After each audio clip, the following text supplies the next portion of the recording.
11 বছর আগে তার দেয়া আদেশ তিনি আবার নিজেই বাতিল করতে পারেন। তো গত ৩রা মে একটি প্রজ্ঞাপনের মাধ্যমে আগের দুটি প্রজ্ঞাপন বাতিল করা হয়েছে। তো আমি যদি বলি যে এই বিষয়টি নিয়ে আমাদের একজন সরকারি কর্মকর্তা, সাবেক সরকারি কর্মকর্তা শামসুল আলম, তিনি বেগম জিয়ার প্রেস উইং এপিএস 1 হিসেবে কাজ করেছেন। তিনি একটি স্ট্যাটাস দিয়েছেন যে প্রতিহিংসা চরিতার্থের কি উৎকট রূপ, এবং তিনি সেখানে বলছেন যে নিজের আদেশ যখন নিজেই বাতিল করে তখন বুঝতে হবে তিনি সঠিক সিদ্ধান্ত নেন না। তিনি আরো এগিয়ে বললে গত 1 যুগের বেশি তিনি এভাবেই ভুল পথে চালিয়েছেন দেশ। যিনি তার পক্ষের বা খাতিরের তার বিষয়ে একরকম, আর যিনি তার সমালোচক তার বিষয়ে তিনি ক্ষমতার অপব্যবহারকারী।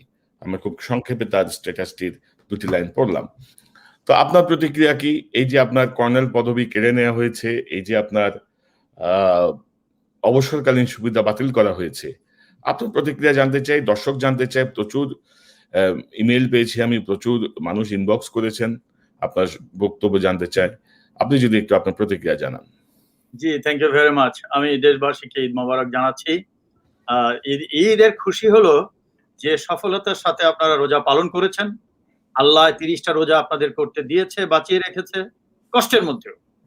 সেটা ঈদ আসছে, ঈদের নামাজ পড়বেন, স্পেশাল দোয়া করবেন, ওইটাই হলো খুশি। সিমাই টিমাই খাওয়াটা খুশি না, ওটা শেখ হাসিনা মাদার মাফিয়ারাই খাক। তো বিকজ টাকা পয়সা বেতন কিছুই পাচ্ছে না মানুষ, আপনি তো বলিয়ে ফেলেছেন। এখন আমার যে রিয়াকশনটা সেটা হচ্ছে, আমি কি রিয়াকশন করব?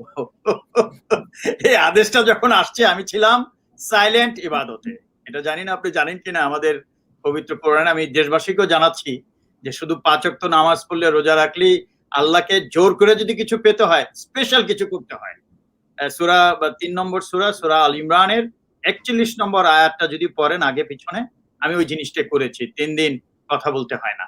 এটা আমি করছি প্রায় 20-25 বছর ধরে। অত্যন্ত শক্তিশালী একটা ইবাদত। হয়তো আল্লাহ তাআলা ওই বিষয় টিকিয়ে রেখেছেন, আপনারাও চেষ্টা করবেন। মাই পয়েন্ট ইজ, যখন এটা আসছে আমি কথা বলতে পারছি না, এজ আই সেড, কিন্তু তার আগেই তো দেশে বিদেশে বিস্ফোরণ ঘটে গেছে।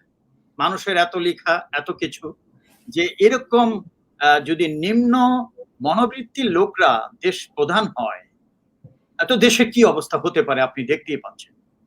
যে যার সেলফ রেসপেক্ট, মানুষের সবচেয়ে গুণের যে জিনিসটা আত্মসম্মান, আত্মমর্যাদা যদি না থাকে, সে অন্যের সম্মান, অন্যের মর্যাদা, অন্যের জীবনের মূল্য কি করে বুঝবে? সে নিজেই আমার অতীত ইতিহাস দেখে, আমার এটা সরকারি আইনে করেছে, না যে সে মেহেরবানি করেছে, সরকারি আইন অনুযায়ী করেছে। আগের প্রধানমন্ত্রী ইচ্ছা করলে করতে পারতো, বাট তখন 111-এর শেষের দিকে উনি করেননি। গুন্ডারা ক্ষতি করেছে, সরকার তো ক্ষতি করেনি আমাকে, সে বিএনপি সরকারের আমলে। কিন্তু এই সরকার আমাকে এটা করেছে, আমার লিগ্যাল প্রসেস আর্মি অ্যাক্ট 131 অনুযায়ী করেছি আমি। লিগ্যাল প্রসেসটা উনি ফলো করেছেন, আর করবে না কেন? আমি 3 বছর বিনা পয়সায় তারেক সিদ্দিকীর সাথে তার ইলেকশনে পাওয়ারে আসার ব্যাপারে দিনরাত কাজ করেছি। আমি যদিও আওয়ামী লীগের না, জীবনে কোনো পার্টিতে ছিলাম না। আমার কারণ ছিল যে ঠিক আছে, দেশে একটা বেটার গভর্নমেন্ট আসবে, আগের থেকে ভালো হবে, দেশে গণতন্ত্র আরো হবে। আর তখন আর্মি থেকে বেরিয়ে আসছে, গণতন্ত্রও বুঝি না, আর সিভিলিয়ান এনভায়রনমেন্টও বুঝি না। সো আই থট দ্যাট, আর তাছাড়া তারেক সিদ্দিক আমাকে ডেকেছে, এই না যে আমি গেছি, আমি তাকে আগে চিনতাম না। পরে যে মনে করলাম একটা ভালো সরকার আসবে, বাট সরকার আসার 6 মাসের মধ্যে বুঝতে পেরেছি it will be the worst possible mafia government ever the government would experience until today. যেটা আমি 2009 বুঝতে পেরেছিলাম, সেটা আপনারা দেখতে পাচ্ছেন। সেই জন্য আমি দেশ ত্যাগ করেছিলাম। তো ওরা মনে করেছিল যে আমার এটা দিয়ে দিয়েছে, কোর্ট মার্শাল ক্যান্সেল করেছে, একটা ঐতিহাসিক জিনিস করেছে, আমাকে আর্মিতে ফেরত দিয়ে ফুল কর্নেল করে রিটায়ার করেছে, সো আমি তাদের মতো মাফিয়া হয়ে যাব। এটা তো সম্ভব না সবার জন্য। আমি দেশ ছেড়েছি, যে আমি স্যার এগুলো করতে পারবো না, আমি মাফিয়া হইতে পারবো। এই যে ছেড়ে আসছি, তখন থেকেই রাগ, সেই রাগ চলতে চলতে, এবং প্রতি বছর আমাকে বলতো কেন যাচ্ছি না দেশে, চলতে চলতে 2018 আমার লোকদেরকে ধরে নিয়ে গেল, অ্যাটাক করলো, মারলো। আমি শেখ হাসিনাকে বললাম, আপনাকে আমি এখনো প্রধানমন্ত্রী বলছি, মাননীয় প্রধানমন্ত্রী বলছি, আপনি মাফিয়াদের বিচার করুন, প্রমাণ আছে, অ্যাবডাকশনের আইন ইত্যাদি। তিনি বিচার করেননি। এমন যদি হয়তো অন্য কোনো মন্ত্রী এমপি বা অন্য কোনো আওয়ামী লীগের নেতা একটা কথা ছিল, এটা তো তার ঘরের, তার আত্মীয়, তার গুরুত্বপূর্ণ উপদেষ্টা, তার অফিসের 3 মিটারের মধ্যে তার অফিস রেড ব্লকে, সে এত বড় হত্যাকাণ্ড এবং ঘটনা ঘটিয়েছে, লুটপাট, অফিসারদের হত্যা করা, সবকিছু করেছে, প্রমাণ সহ দিয়েছি, তিনি কিছু করলেন না। তিনি মাফিয়াকে প্রোটেক্ট করলেন। তারপরে আমি ঘোষণা দিয়ে গত বছরের অক্টোবর মাসে 2020-এর অক্টোবরের 6 তারিখ থেকে আমি তাকে মাদার অফ মাফিয়া বলতে শুরু করেছি। এটা আমি ধর্মীয় রীতিও পালন করেছি, আইনের রীতিও পালন করেছি। তো উনি দেরি করে ফেলেছেন আমার র্যাঙ্কটা আবার ক্যান্সেল করতে, বিকজ তার প্রধানমন্ত্রিত্ব আমি খেয়ে ফেলেছি আরো প্রায় 7-8 মাস আগে।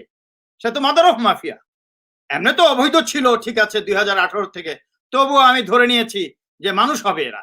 মানুষ তো হচ্ছে না, 3 দিন পশুর থেকে পশুত্বর দিকে যাচ্ছে। তখন আমি তাকে মাদার অফ মাফিয়া ডেকেছি। আর তারেক সিদ্দিকের র্যাঙ্ক তো আমি খেয়ে ফেলেছি আরো 2 মাস আগে, 2 বছর আগে, যখন সে আমার কথা শুনিনি, আমি লিগাল প্রসিজিওর শুরু করলাম, আরো অত্যাচার শুরু করলো। তা আমি তাকে তো জেনারেল তারেক বলি না, আপনাকে টকশোতেও বলেছি, he is not he cannot be an officer. একটা কিলার, একটা লুণ্ঠনকারী, হ্যাঁ, সে তো অফিসার হতে পারে না, জেনারেল তো পরের কথা। তা আমার এটা খাওয়াতে হয়েছে কি, কিছু কিছু ট্যাক্স মেসেজ আসছে, আপনাকে আমি একটু যদি শোনাই, দেখালে আবার ওদেরকে ধরে নিয়ে যাবে কালকে। জি, সিনিয়র জুনিয়র অনেক মিলিটারি অফিসাররাও আছে, অনেকে আপনি তুমি করে যাই লিখেছে, জেনারেল থেকে শুরু করে একদম নিচু লেভেল পর্যন্ত, যে স্যার কর্নেল কিন্তু CORNEL, কর্নেল মানে কোন এক উদ্ভিদের নাম, সো আর আমারটা হলো COLON, কলোনেল, সেটা হলো সামরিক বাহিনীর উপাধি। আপনার এই উপাধি সামরিক বাহিনীর উপাধি না, আপনি হলো গণ অভ্যুত্থানের ব্র্যান্ড, নতুন সংবিধানের ব্র্যান্ড, অতএব কর্নেল এটা থাকবে। অফিসাররা লিখেছে যে আপনি তো এতদিন লেফটেন্যান্ট কর্নেল MD শহীদুদ্দিন খান PSC রিটায়ার লিখতেন, এখন আর রিটায়ার লেখেন না, কেননা জনগণের কর্নেল এটা, ওটা হাসিনা বা আর্মির র্যাঙ্কের কর্নেল না। এখন যদি আমাকে কেউ মেজর জেনারেল রাখে, মানুষ চিনবে না, কর্নেল শহীদই চিনবে। এইভাবে লিখেছে। তারপরে লিখেছে অনেক কিছুই। তো so do eye care for it? আপনি যখন আপনার পাসপোর্টে কিন্তু কোনো র্যাঙ্ক ট্যাঙ্ক কিছু লেখা থাকে না, নিয়মও নাই।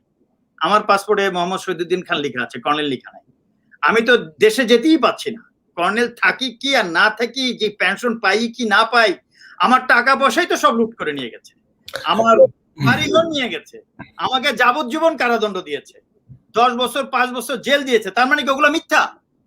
মানে ওগুলো দিয়ে আমাকে দমানো যায়নি, আমার ভাইকে ধরে নিয়ে গেছে, এখন 1.5 মাস ধরে জানি না ছোট ভাইটা কোথায় আছে, জানি না, সে হাসপাতালে আছে, তার ওয়াইফ যোগাযোগ করতে পারছে না, আইনে আছে কথা বলতে পারে, কথা বলতে পারছে না, না হাসপাতালে আছে, আমরা জানি না জেলে আছে না হাসপাতালে আছে।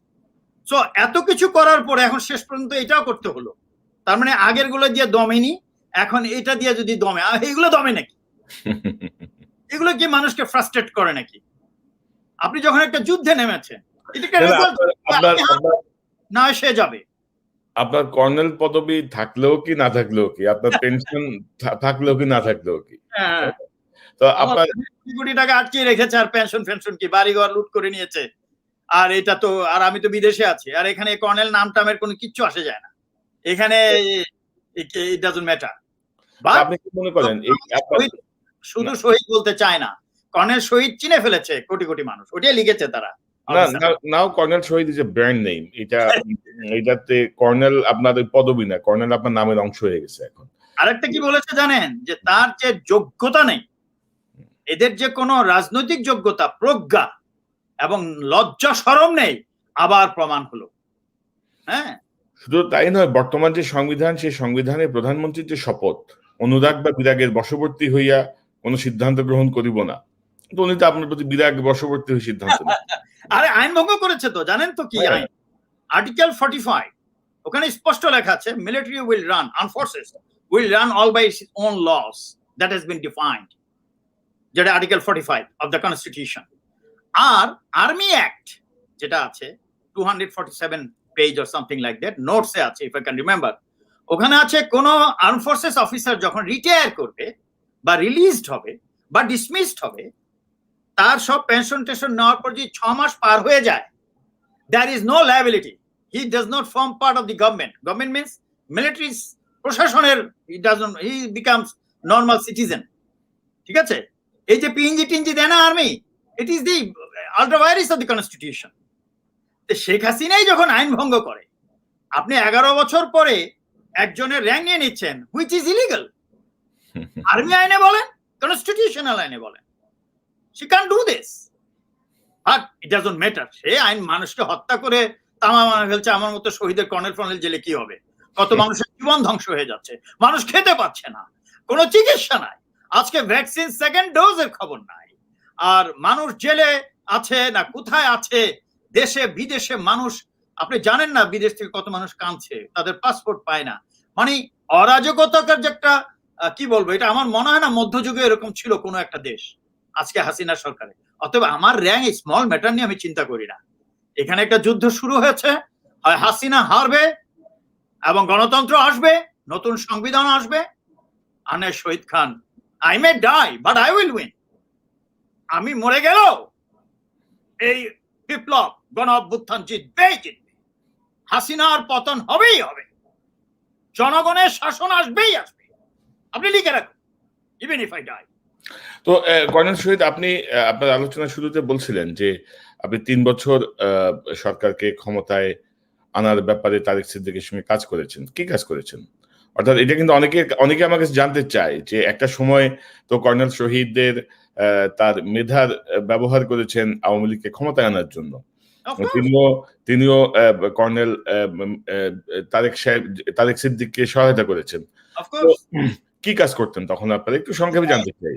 এটা ভেরি সিম্পল হিসাব। আগে বুঝতে হবে হু আই এম। আমি কিন্তু একজন সাধারণ ভোটার, মাস্ট রিমেম্বার।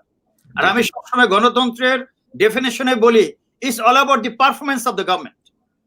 আপনি মনে করেন বিএনপিতে যে লোকগুলো আছে, বা জামাতে যে লোকগুলো আছে, বা আওয়ামী লীগে যে লোকগুলো আছে, বা সাধারণ ভোটার তো বেশি, 16 কোটি ধরনের সাধারণ ভোটার, তারা ভোট দেয় কিসের উপরে?